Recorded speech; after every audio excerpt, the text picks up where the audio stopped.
Hi, I'm Joey Kirkham. I work in York for a charity called UCCF, and before that, I used to be a maths teacher in Exeter. Thank you for taking a moment to listen to just a few thoughts on the question of cancel culture. What are we really trying to achieve? Living in the 2020s, even if we're not used to the phrase, we're very much used to the concept. We're very used to hearing of films being removed from Netflix because one of the lead actors has been deemed problematic, or hearing about films recasting when an actor is accused of something. We're also used to hearing of widespread public and particularly social media-based criticism of an individual after what they've said or tweeted has been considered harmful. We can think, for instance, of Will Smith recently, who has been excluded from the assembly of the Oscars, and whose movie Deadshot has been cancelled on Netflix after he punched Chris Rock at the Oscars. Or, very famously, J.K. Rowling, whose most recent cancellation came from the Quidditch League choosing to disassociate itself from her, the latest in a long line of cancellations after she tweeted opinions regarding gender identity. Looking through the internet, it's hard to find a nuanced opinion on cancel culture. It's easy to find a lot of people strongly opposed to it. The phrase, "you're not allowed to do anything anymore or say anything anymore," has become popular, and plenty of commentators want to lambast the so-called woke agenda. Recent examples could be Elon Musk, who has bought Twitter hoping to bring back freedom of speech on there. Or perhaps Piers Morgan, who wanted to be able to say whatever he likes, no matter how offensive it is, and to give no apology, and therefore he's left ITV to make his own show with his own rules. It's not hard to find a lot of people ready to tell you that cancel culture is the next great evil, that it's taking away our freedom and bringing no good. On the other side of the coin, you have millions of people signing petitions for people to be cancelled. The ever-growing swell of efforts to make sure everyone in show business lives up to our exacting standards leaves celebrity after celebrity being cancelled, or petitions in place to get people removed from a film they're in or a certain thing they're doing. Chris Pratt became a recent example, as a petition's gone out for him to be removed from his position as Star-Lord in Guardians of the Galaxy after some unsubstantiated claims about the church he attends. But I want to suggest that there might be a more nuanced discussion we could have. That there might be both good and bad in cancel culture, and that it reveals some very real and very right needs in our society. Whatever we think of it today, cancel culture rose to prominence as a sort of kangaroo court, people without much of a voice, trying to find justice against people who had wronged them. In a time when people felt like they were not being listened to by police or authorities, they were able to take to social media to find support and a group of people willing to take action. Some of the most famous and probably most successful cancellations came from an example of this in the #MeToo movement, where people who had been abused or harassed were able to speak out publicly against their harassers. In many cases, these people had already tried to find conventional justice or to speak up to bosses or directors, but had had no success. And so the kangaroo court of the internet was the only hope of justice available to them. This led to some very real success. People who had been clearly using their position to abuse women for decades were called out and eventually punished not only by the court of public opinion, but by the legal system as well. At its heart, cancel culture seems to start with trying to bring justice. Even in this most pure intention, however, there are risks. The very nature of a public court is that there is no person responsible for weighing up the evidence and making a decision. The court of public opinion is completely unmoderated, so very little evidence is needed for someone to be convicted by it. The speed of expression on the internet means that opinions can be understood as facts very quickly, and genuine issues can get lost in a flurry of tweets. The other issue is that this form of justice is without limit, either in time or in space. Whereas in the past, a mob may run an accused person out of town, the internet creates a world where all of the space is the same village. There is no chance to leave town and start over, and for the wrongly accused, there is no room to pick up and start again. Since film and TV companies started bowing to public pressure, there is no limit to the punishment that can come to an individual or an actor or a celebrity in terms of the loss of contracts, reputation, and recognition. At its origin, cancel culture does seem to be trying to bring justice in a world that is crying out for it. But unmoderated, it can at times end up making things even more unjust. What about the other side of cancel culture? Is it fair to say it's all characterised by a search for justice? Another type of cancel culture that has developed is less about calling people out on something they've done and more about encouraging a moderation of the opinions people express. It's become offensive to express an opinion that some people might call harmful.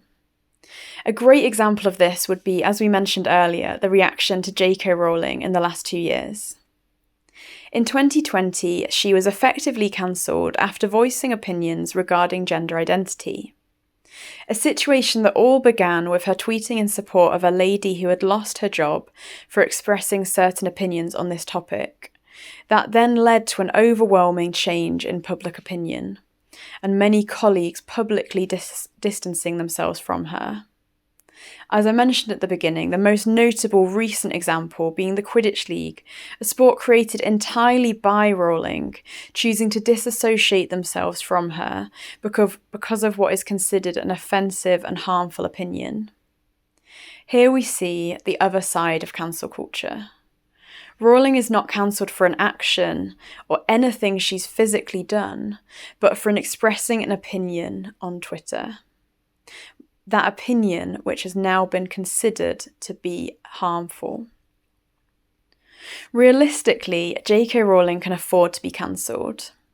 As the writer of Harry Potter, which led to the entire Wizarding World franchise, Rowling is one of the richest women in the world.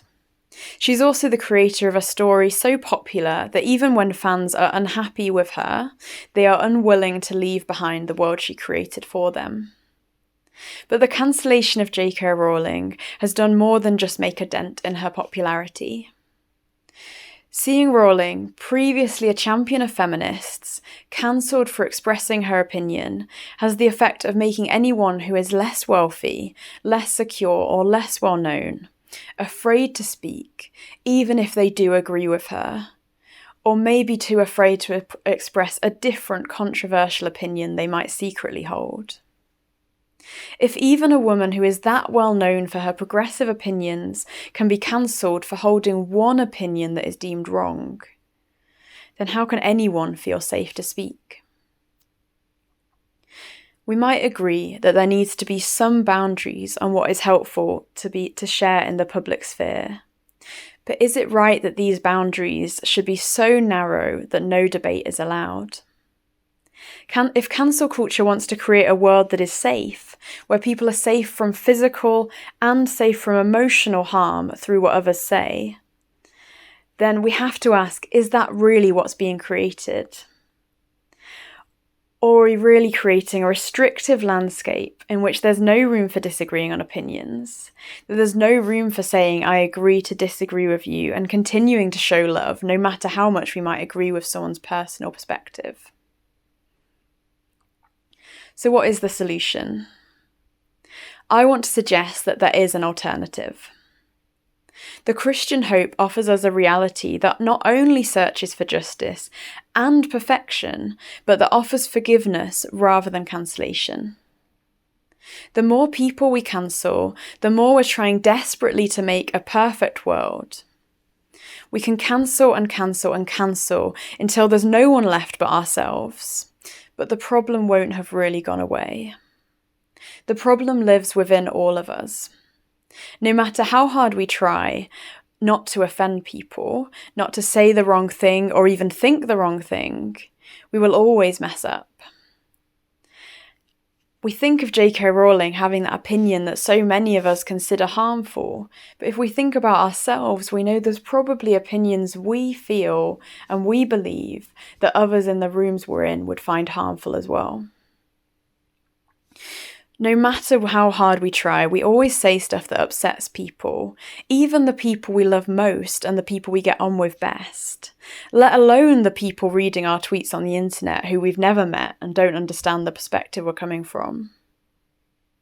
The reality is that the real problem, the depths of the problem, is that all of us make wrong decisions, hold hurtful opinions, say and do what might be called cancel-worthy things.